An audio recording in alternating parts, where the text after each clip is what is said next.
बात करते हैं इमरान खान और आयला मलिक की मुबैना ऑडियो कॉल लीक होने के मामले पर। साबिक रुकने कौमी असम्बली सुमैरा मलिक भी अपनी बहन आयला मलिक जी बिल्कुल, इसमें आलिया मलिक की जो बहन छोटी जो कि साबिक एमपीए भी रह चुकी हैं, उन्होंने आलिया मलिक साहिबा जिनका नाम है, उन्होंने ट्वीट की सोशल मीडिया पर।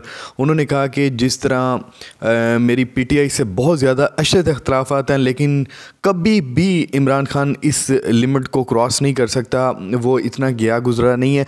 ये तमाम हदें जो हैं ये नून लीग से कोई करना जाने कि मरीम नवाज़ इसकी मेन हेड ऊपर बनी बैठी हैं और वो इस तरह की गलत किस्म की ऑडियो लीक्स जारी करवाती हैं। अगर ये ऑडियो मेरे ख्याल से असली भी हो तो मेरे ख्याल से वो पाकिस्तान के साबिक वज़ीर आज़म हैं, उनकी रियल लाइफ में इस तरह ऐसे ट्वीट्स नहीं करने चाहिए जिसकी लिमिट क्रॉस कर दी जाए।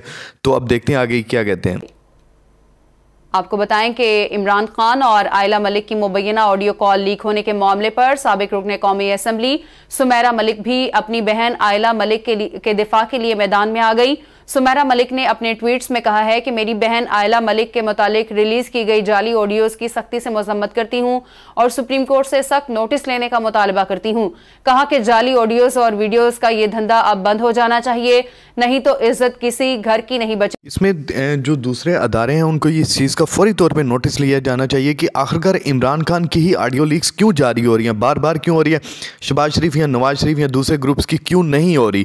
कमेंट्स में आप ज़रूर बताइएगा और मेरे चैनल को ज़रूर सब्सक्राइब कर दें ताकि आपको हर आने वाली वीडियो मिल सके।